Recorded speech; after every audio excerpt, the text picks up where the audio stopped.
The leading causes of breakups is a loss of trust, lack of effort, and infidelity.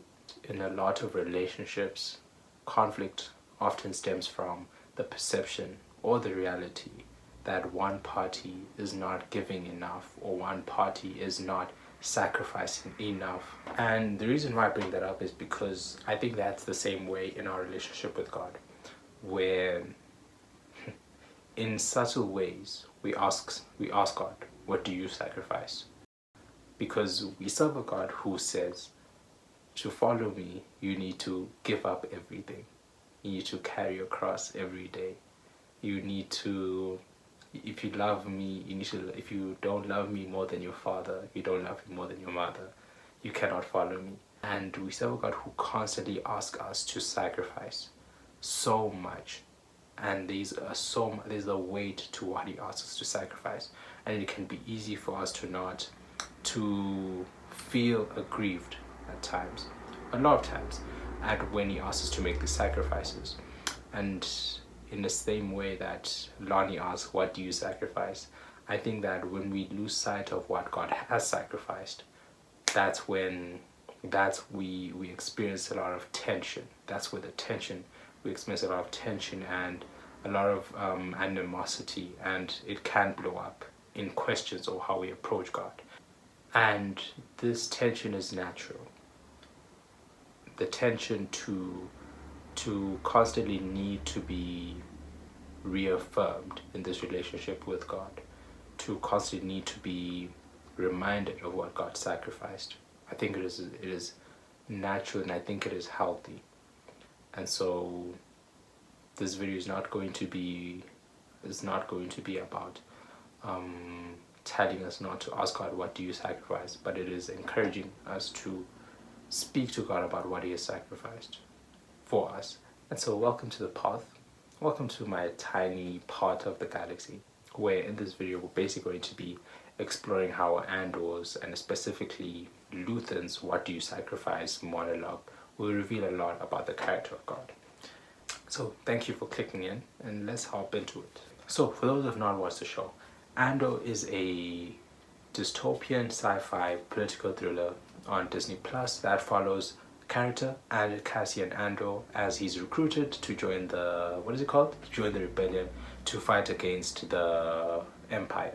Now, in my opinion, Andor is some of the most brilliant pieces of television to come out of 2025, but I also believe it's also one of the most powerful shows that has come out in the past couple of years. And I love the show because it is such a masterclass in not only the writing, which is absolutely brilliant, but also in storytelling, in the costume design, in set design, in the VFX. I think it's literally in a show that is based in the Star Wars franchise, and it's all about being in a galaxy far, far away and exploring so many different planets. And I think even in the show, we're constantly moving from planet to planet.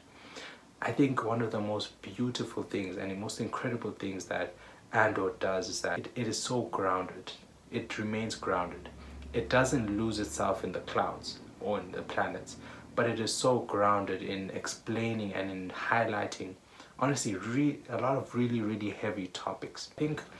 I think that one of the reasons why it resonated with a lot of the audience is also because of how relevant it feels. Because a lot of the topics and themes which it covers in the show is also very close. It hits very close to reality as well. And so I think that it has also done a very good job in not only in making it relatable, and also in some ways also a representation or highlighting some of the current events that are happening right now. Obviously Andor is not a Christian series, obviously. But I found this scene between Luthen and Lonnie very relatable. And for me personally, it kind of weirdly depicted my relationship with God in a way. And I say that because in this scene, when Lonnie asks, what do you sacrifice? I kind of felt like this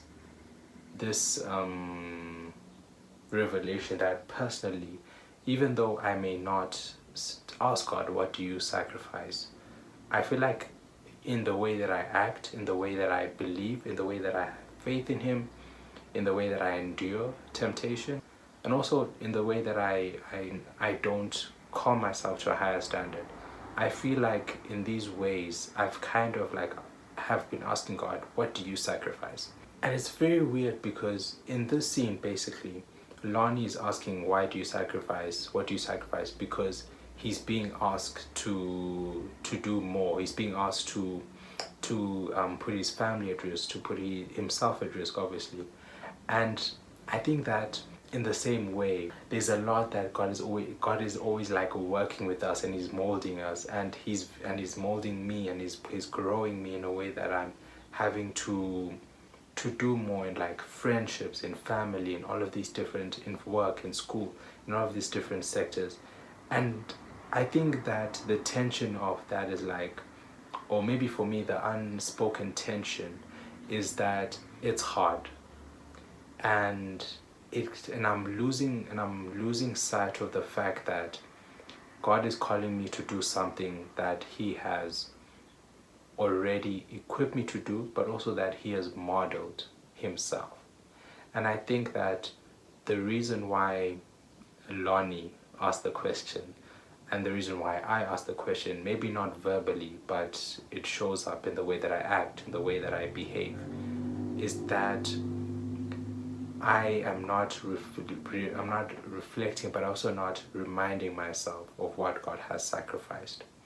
And I think that this scene is so relatable to me because it kind of gave me, or I kind of like realized that I am Lonnie in a lot of ways. To like the core of this video, which is Luthen's monologue. First of all, shout out to Stellan Skarsgård because he killed it. Literally, the way that he performed, the way that he delivered, from his voice to the facial expressions, and in the press runs he was saying like how he's gone through like a stroke and he needs like an earpiece to remember his lines. So literally, for him to be able to do that with all of that, shout out to him. Really, truly respect. I respect that so much. Now, and with this monologue, I think that how it related to me was, I found that Luthen's shortcomings reveal so much about God's character, because in his speech, in his pursuit of justice, in his pursuit, in his fight against oppression, the way that he presented it was how he had to literally make himself lose his humanity. And I think that if we like think about it, for God, now to kind of like project or to parallel this to God has literally had to watch His people from Genesis, literally, what is it like, literally let Him down for centuries. From Genesis 2, when Adam and Eve, to the Israelites, to literally even the New Testament in the church, and now even in this sector, literally, he's always been in this cycle where, because we're so prone to sin, because we all fall short, God has literally had to experience us letting Him down continually. And I think the thing about His sacrifice and God's sacrifice and Jesus having to give His life up, I found it so powerful how He did all of that without losing His humanity. One of the most interesting thing about or from this monologue is that there's a part about it which speaks about how not only has He lost His peace, but he's had to make His mind a sunless place. He's had to lose this sense of, he says he's had to lose his sense of peace. And I think that for God, one of the things that he relies on and that he calls us to is to rejoice always. And I think that is so weird how he calls us to rejoice even in our suffering. And it would be so, not even beyond us, but it would be so easy for God to become angry, to become pitiful, to become even like to kind of like even to become annoyed at us, but he chooses to remain joyful.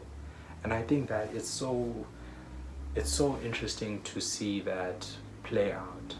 And I think seeing Luthen's character and seeing that difference, we kind of like it highlighted that more to me, how even beyond that, despite because of what God has sacrificed, he still calls us to him, which is also another weird thing.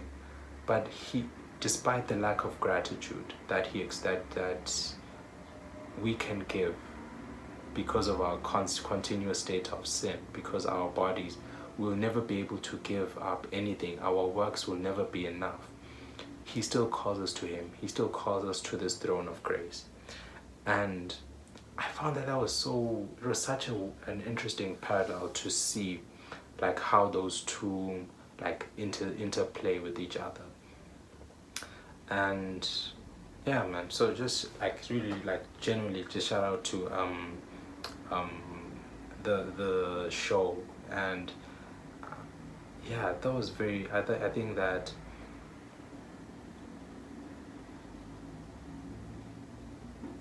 yeah, shout out to God too. I appreciate, like, first of all, his sacrifice. And another thing in the start, this is all over the place, so forgive me for that, but at the start of it, when he says what he has sacrificed, he says that he sacrificed love and kinship. And I think that just to contrast to that as well, I'm thinking about John 3:16, where it's like, for God so loved the world that he gave his only begotten son. Like, and it's like, because of love, like he didn't sacrifice his love when he gave up his son, but because of love he gave up his son. And I think that that is so powerful. That is like such a powerful image of sacrifice. And I'm thinking also like to Jesus and how he gave up his life for us, not only. And he wait, what verse? I think it's Romans, but it says that Jesus gave up his life for us when we were still sinners. And I think Jesus says and think before he dies, like, a good person will die. No, it's in Corinthians, but a good person will die for you. You would be willing to die for a good person, but you are not going to be willing to die for someone who's bad. And I think that just beautifully, again, just the contrast between how logically it should go, that Luthen is being logical. To sacrifice what he has sacrificed, you need to literally die. Like, a part of you has to die because it is hopeless. But I think when you think about what Jesus did and how he did it, I think that just makes him, it's just such a beautiful, it's such a powerful image of expression. And I think that's why he's worthy of praise, because he does that, because he did it in love, because he died for us while we were still sinners, not because of anything that we could offer him, but simply because of who we are. And I thought that is like so powerful, man. That's so powerful. And I thought about also as well as gratitude. Again, I'm so sorry, we're going all over the place. This is like, but I'm so sorry if it doesn't sound coherent. But I think I'm also thinking about the gratitude, where he says, like, what does he say? He says, I've the ego that started this fight, it can't even, it will never experience any form of gratitude. And I think that that is so powerful because, like, if you think about what God has sacrificed, what Jesus has sacrificed, if we're gonna be honest, everyone in the world, like, where it says like all knees will bow, literally that is how it's supposed to be all the time, because what God has sacrificed necessitates that everyone has to, bro. Like, if you think about it, you, bro, like, you, sometimes I think I've grown up a lot in terms of, like, before I used to honestly, okay, I used to be really skeptical about about having to worship God forever, like for eternity. I used to be like, bro, that sounds long. In eternity, I used to be like, bro, that sounds long. And I feel like, bro, as I've like grown a bit, I'm like, what? Eternity is not enough. Like, I've grown in such a way that, like, eternity is not enough. Like, the gratitude for him to die, like, a good, just God died for a sinner. So, like, bro, the amount of thanksgiving for me to live, for me to be rescued from sin, from eternal damnation, that deserves so much, so much honor and glory and praise that I don't know if eternity is enough. And so I'm just thinking about it, like, and even now I'm like, bro, there are people who don't worship God. There are people who are like actively against God. That is crazy. And it's like, I'm thinking about how God must feel. Like, if you think about it, like, he did something which is worthy of, like, he did something out of the good of his heart, which is worthy of praise. And it's like, yo, it is so interesting to think about it. It's very interesting to think about it. And for God to still not lose any joy, but to constantly, like, the reason why he hasn't come back yet is still because he's like, he wants more people to come through. And that's the type of God we serve, man. That's the type of character. Shout out to him, man. Shout out to him. I also thought about it was interesting as well, but like, there's a part about in Luthen's monologue where it's like, I'm condemned to use my enemy's tools against them. And I thought that is interesting because I feel like you can also have like a bit of a parallel with death and the cross, right? Because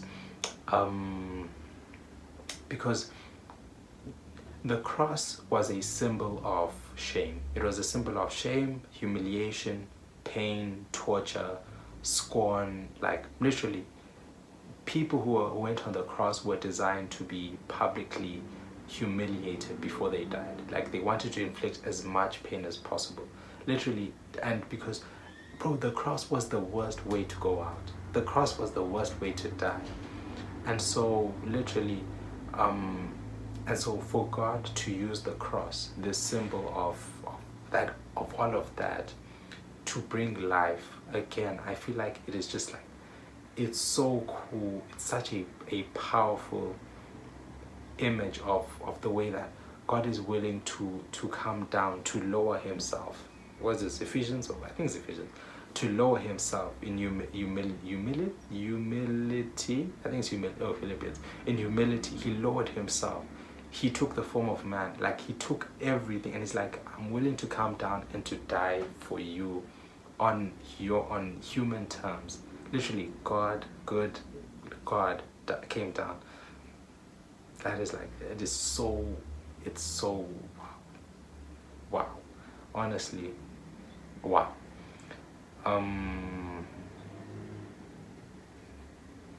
Wow. Yeah, that's just it's powerful. Very powerful, man.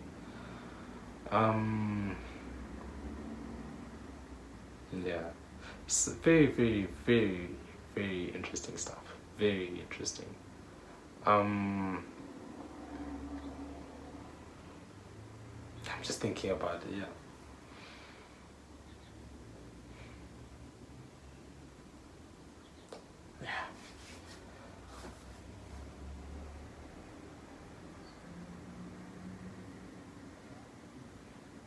Yeah. I think that's this. I hope this video just like displays God's character or highlights God's character and His goodness beyond any of us. That God, Jesus being God and fully human, did literally what we couldn't do. And I think that as we walk through life, as we walk through the struggles of life, I hope that like we really keep that as our anchor in like the waves that life brings us from, whatever that would look like. I hope that we can just like keep that. That'll just anchor us to love God more, like to appreciate like what He has done. Yeah, that is. I think that's it. I don't think I have anything else to say. What else do I have to say? What more is there to say? What more is there to say? Yeah, man. Thank you very much for coming through today. Thank you very much. I hope this video has been fun. I hope this video has been interesting. Yeah, I appreciate each and every one of you, and I pray that you have an amazing day. And yeah, I will see you somewhere, somehow on one of these channels. Please, see you guys.